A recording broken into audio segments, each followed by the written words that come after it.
अस्सलामुअलैकुम वरहमतुल्लाहि ताला वबरकातुहू। मुअज़्ज़ज़ सामिईन व नाज़रीन, बहुत ही अहम मसले पर फिर से एक बार गुफ्तगू करने हाजिर आया हो। उम्मीद है आखिर तक बने रहेंगे, मसले को समझेंगे और अमल करने की कोशिश करेंगे। मेरे बुज़ुर्गों और दोस्तों, हज और क़ुरबानी ये दोनों अमल अल्लाह सुब्हानहू तआला के नज़दीक बहुत ही ज़्यादा अहमियत रखता है। और हज मुसलमान पर ज़िंदगी में एक बार जिसे इस्तिताअत हासिल हो उसके लिए फ़र्ज़ है।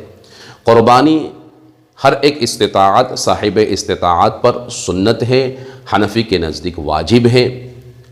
लिहाजा मेरे बुज़ुर्गों और दोस्तों, इन दोनों अमल को लेकर लोगों की जहनीत ये बनी हुई है, लोगों की सोच ये बनी हुई है कि सबसे पहले मैं अपने माँ बाप को हज कराऊँगा, फिर मैं हज करूँगा।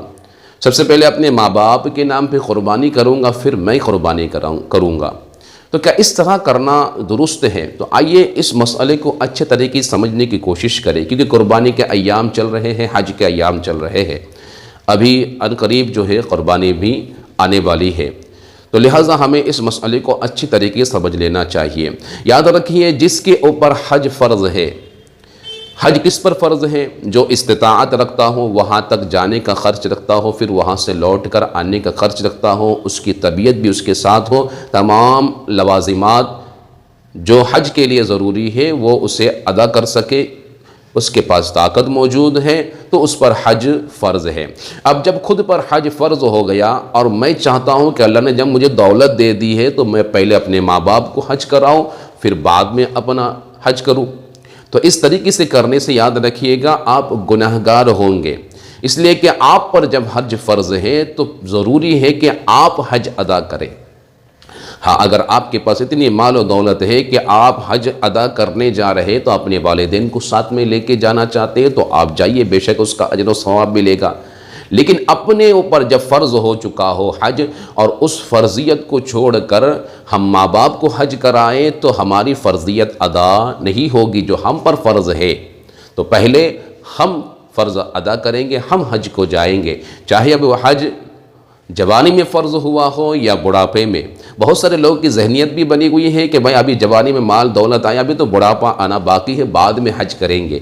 तो ऐसा करने से भी आप गुनहगार होंगे। क्यों? इसलिए कि जब अल्लाह तबारक व तआला ने आपको इस्तिताअत दी उसी वक्त हज करना आप पर फ़र्ज़ है, तो आप एक फ़र्ज़ियत को छोड़ने वाले गुनहगार हो जाएंगे। तो लिहाजा पहले आप अपना हज करेंगे, और अगर साथ में इतनी दौलत है कि वालिदैन को या बीवी बच्ची को दीगर लोगों को लेके जा सकते हैं तो आप बेशक जाइए, लेकिन अपना हज छोड़कर किसी का हज न कराए।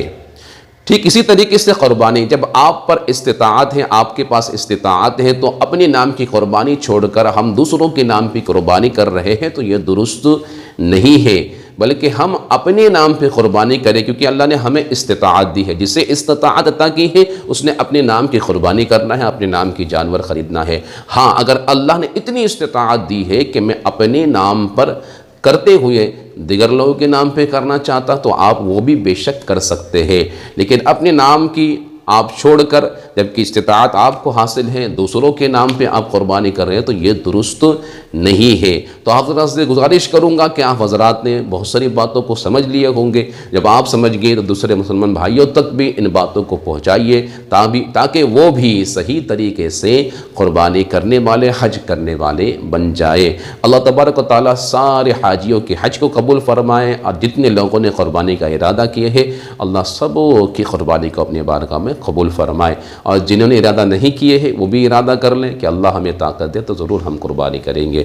अस्सलामु अलैकुम व रहमतुल्लाहि तआला व बरकातुहू।